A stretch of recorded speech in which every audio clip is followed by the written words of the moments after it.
ให้ทุกคนตอนนี้มันเวลา6 โมงแรงแล้ว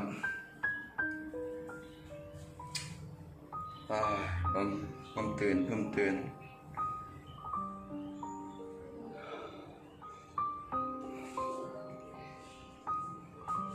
สำหรับวันนี้มันสิไปตลาดทำงานอยู่ประเทศไทยเนาะเดี๋ยวสิเบิ่งว่า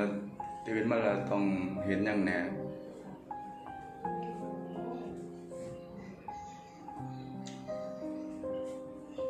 ตอนนี้มันเตรียมตัวไปตลาด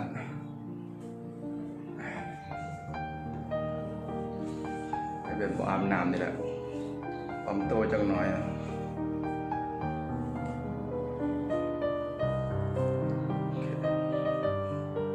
การโควิด19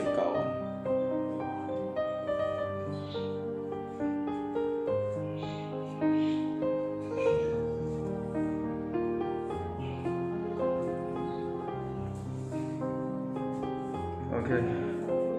ไปตลาด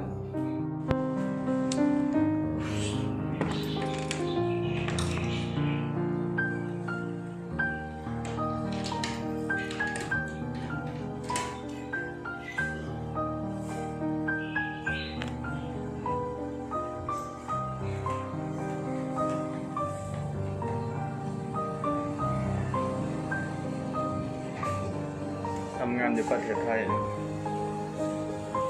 ประมาณนี้ละตื่นมาอันดับแรกก็คือต้องไปซื้อของกินเพิ่งตื่นแต่กำลังสิคำเหตุงานตอนกลางคืนเหตุงานเพราะว่าเขากะนอนกลางเว้นตื่น6 โมงแล้วโอเคไปกัน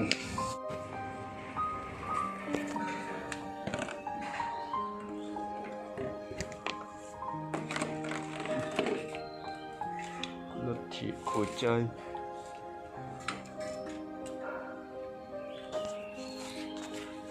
โอเค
ที่ไปสั่งกับเขากินประจำเอาเหมือนเดิมจ้ะ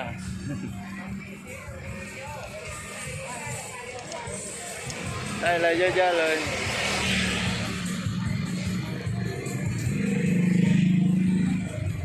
โอ้เห็นงานนำกันทายไปทักทายเนาะ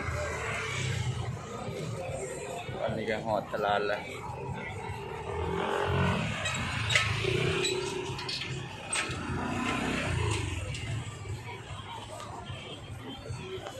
สภาพ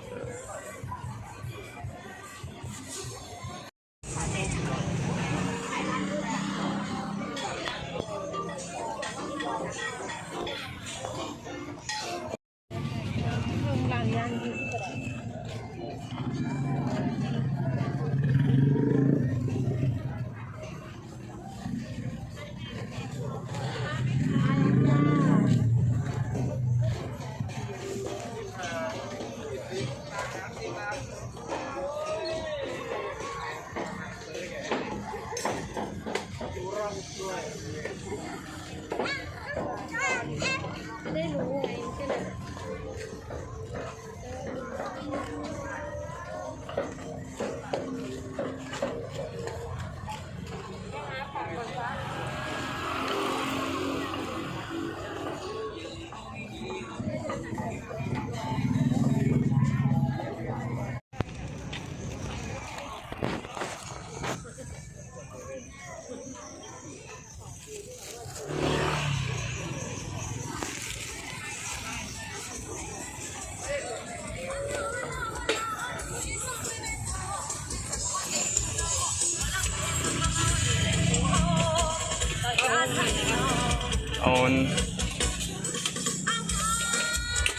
เอามะพร้าวกับมะงุนผสมกันเหมื ครั อบ นเดิม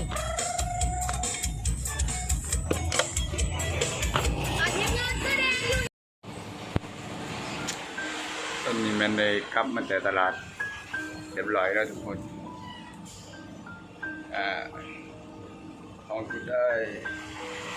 ขอบคุณเขากล่องของกินของโปรดของฉัน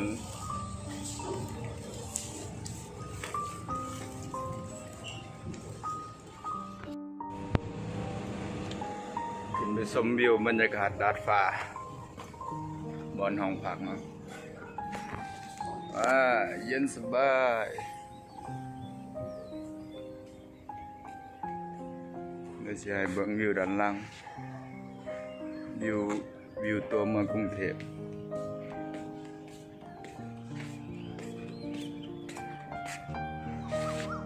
เป็นบ่ทุกคน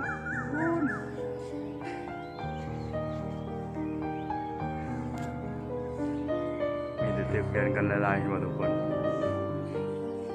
มันมุมซูมแล้วมันสิบ่ค่อยเห็น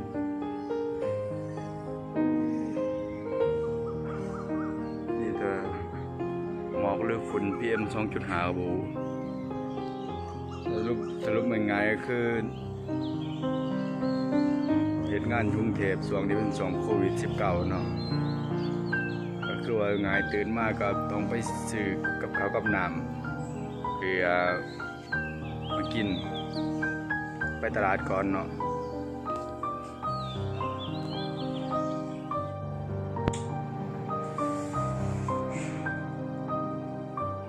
เป็นนำแล้วตอนนี้มันกำลังจะเตรียมตัวไปเข้างานตอน8 โมงกลางคืน8 โมงบ้านเฮาหรือว่า2 ทุ่มอยู่ไทยโอเคนะกินข้าว